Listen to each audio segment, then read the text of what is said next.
I think I was, a child when I saw Crocodile Rock with the Muppets. That was the first introduction. I thought he was, funny musical man. But then I met him when I was a kid, when I was about 13, because Billy Elliot, it wasn't even called Billy Elliot at the time that it went to the Cannes Film Festival, I think in 2000. It was called Dancer. And Elton John was there.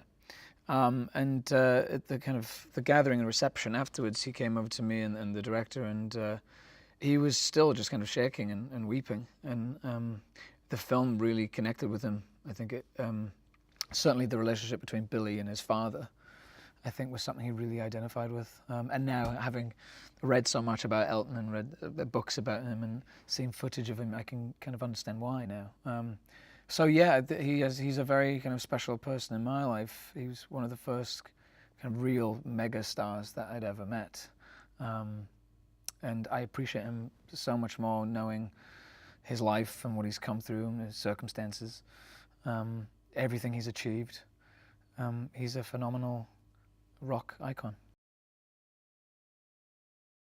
He's a part of a lot of people's lives, but what he has done is astonishing. What he's had to deal with and the way he's come through it, knowing all of the kind of hardships he's had to face.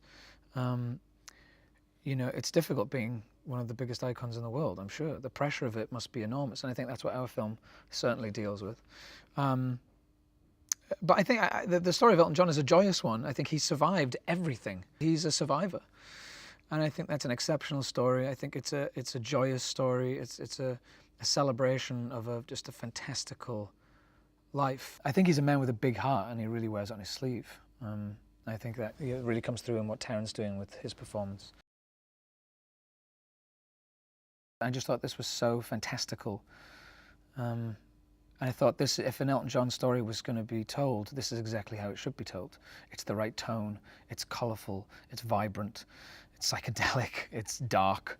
It goes to some dark places as well.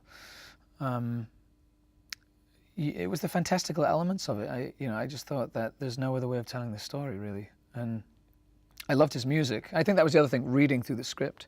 As the script progressed, you're turning the page and you're like, that's a classic hit. And that's another hit. And that's another hit. You forget how many kind of great songs these guys have produced.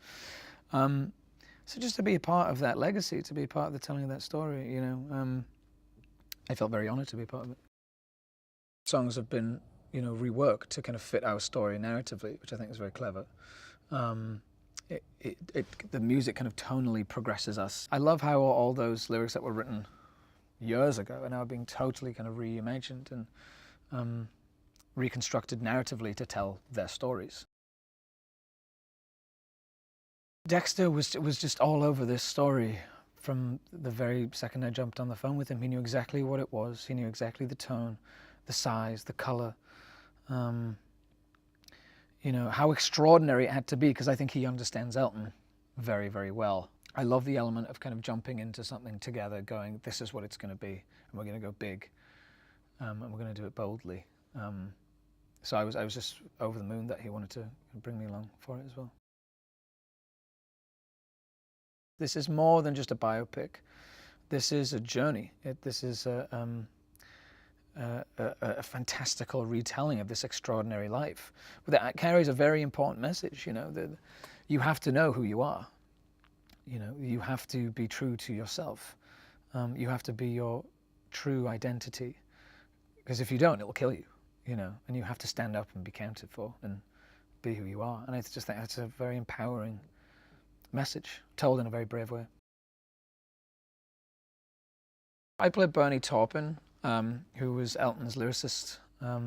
They wrote almost everything together. There was a part where they separated and wrote with some other people, but predominantly a lot of the songs that you hear and all the songs that people know and love, the lyrics were written by Bernie Taupin, and the melody and the music was written by Elton John. They famously never collaborated in the same room. Supposedly, Bernie would write the lyrics, he would send them down to Elton. Elton would compose the music, and that were just kind of coming out of this kind of genius mind that obviously Bernie wasn't privy to, that he didn't have coming out of him. So it's this kind of beautiful, harmonious marriage. It's kind of lightning in a bottle. If you're playing someone that still exists and is around, I think it's the right thing to make contact with them and say, hello, this is what I intend to do. This is the script. What do you think? What are your thoughts? How would you have done this? Some of that. And he was very generous with his time and his thoughts and all that stuff. The amount of inner turmoil I think Elton has had to live with throughout his life, it just makes all that stuff incredibly challenging for him. So to have someone like Bernie who's just persistent and consistent in your life is just, it's everything, And the way Elton talks about Bernie is so loving. It really is. I mean, I've seen many documentary where they'll kind of tear up talking about one another. The bond is very profound. It's miraculous what he's done. His singing voice is outrageous. It was good before, but I think the strength in his voice now is quite remarkable. It's a true transformation, and it's not an impersonation either. I think that's an important distinction. This is his own version, his own understanding of who this man is, and he's breathing life into these parts of him that only existed behind closed doors, and he's bringing that to the surface. And he's had to go to some quite dark places. But he's done an extraordinary job, I think he's brilliant. The costumes are brilliant. I think at his wedding to Renata, I wear this like leather suit. just kind of extraordinary. I'm quite envious of Richard Madden's clothes because he just looks every time like perfect. And some of the stuff that Taron has gotten to wear, it's just extraordinary, kind of visually striking images that I've seen come from the film. All that stuff helps. You can really get lost in it. It just brings the film to life. Here's the thing about some of his music. In doing this job is like going into like some of the kind of back catalogs and some of the B-sides and like exploring the albums a bit deeper, and a lot of like the live recordings. There's some brilliant live recordings that he's done. You really realize like that this guy was, and is, just a phenomenal musician. So competent.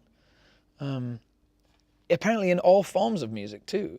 Certainly the blues influence is the thing that I really love. I really admire that because you're always kind of thinking, how did this kid from Pinner where did this come from? Because he lives it and he breathes it so intensely.